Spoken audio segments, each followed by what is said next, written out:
Just recently, I heard from a principal that when some of our friends were looking at moving into the city, he said, don't move into the city because your kids have to go to Milwaukee Public Schools. Don't do that. And when your own principals might say, don't go to our schools, there's a problem. My philosophy and what would fix it, truthfully, would be to turn around and break up the district. I mean, if you look at some suburbs, they might have 1 high school, 2 middle schools, and 6 grade schools. Well, let's do that in Milwaukee. Let's take our senior high schools, add a couple middle schools, add some grade schools, split them up into smaller districts. Let those neighborhoods be responsible for that particular school. Let those parents and teachers respond to the local neighborhood administrators, that local school board, and see if we can fix it. Because right now the system's so big that the south side dictates what the north side does, the north side dictates what the east side does, the east side dictates what the west side does. And all the kids are different, and they all have different needs. You know, we recently had some students on campus and for part of Martin Luther King Day celebration. And some of these kids, we said, oh, how often can you come downtown and see the campus? And some of these students who were like 13, 14 said they'd never been downtown. And we said, well, you don't even go by the lake? And they're like, never seen the lake. And if these are kids in Milwaukee who are 13, 14 years old and they've never even seen the lake and they're less than 1 mile or 2 miles from it, we have a problem. I mean, there are great things going on in the classroom, don't get me wrong. There's wonderful teachers that are out there that are busting their butts to try and give these kids a great education, but it's the overall system that is still failing and struggling. So when you talk about civil rights, I think people just bailed on their neighborhoods, and whatever left was in the neighborhood was just there. The Chapter 220 voluntary integration program was kind of a deal that came out of the federal courts in order to deal with the segregation of the Milwaukee public school system. And so what it did is it said that Milwaukee Public Schools had a high concentration of students, of minority students and students of color, and needed to adjust that from that standpoint. So suburban schools were part of that whole Milwaukee County area, and we're told that we had to integrate our schools a little bit more. And so the suburbs came up with proposals to say, we'll take 25 kids, or we'll take 30 kids, and we'll allow 50 students, et cetera.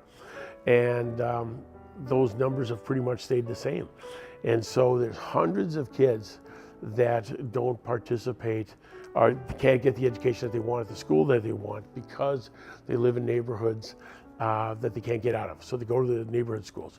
Well, the most pleasant experience about being a congressional page was just being on the floor and watching the different debates of different things and just listening, because you always got to listen and you got to hear.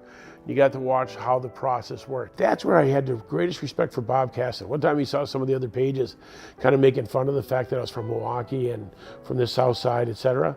And so then Bob Casson walks up to me and he goes, come on, let's go to breakfast. And it was, no congressman asked you to go to breakfast or out to spend some time with them.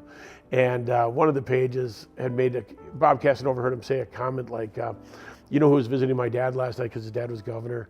And Bob Casson, I think, kind of made this side comment and said something to the page and said, just remember, they were visiting your parents, they weren't visiting you. And then Bob Casson asked me, he goes, come on, let's go to breakfast, because I want to visit him. Well, it's interesting, faith has always been a part of my work and my life just in general. And so it becomes, because it's there, it's always been a part of my life, it's always there. I think back from my religious role models in life, and I love saying their names, Father Podolak and Father Grellinger and Father Huber. And my great aunt was Sister Mary Servanda Gagliano. And I still remember when I went to the convent, I forgot that it was Sister Mary Servanda, and I'd just say Sister Mary.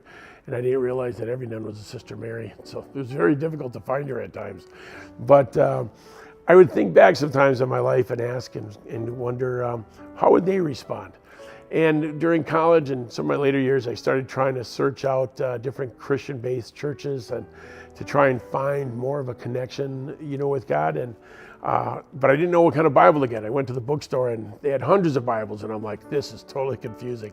So I went back to Father Podolak, and I said to Father Podolak, I said, hey, I just need a Bible. It must have been 9 o'clock at night, rang his doorbell and said, I need a Bible. And he goes, why do you need a Bible? And I said, well, I'm searching for God more. And I go, I've been going to all these churches, but there's too many Bibles to choose from. And he said, here, take this Bible. And he goes, what church are you going to? And I said, an Assembly of God. And he goes, well, they're kind of really Bible-based, aren't they? And I'm like, well, yeah, isn't that what it's supposed to be? And he said, yeah. And he goes, well, as long as you're serving God, that's what's important. And I always remembered that. And that's what I loved about Father Badalik and some of the priests that I met is, it's always just about serving the community and serving God. So you do your best.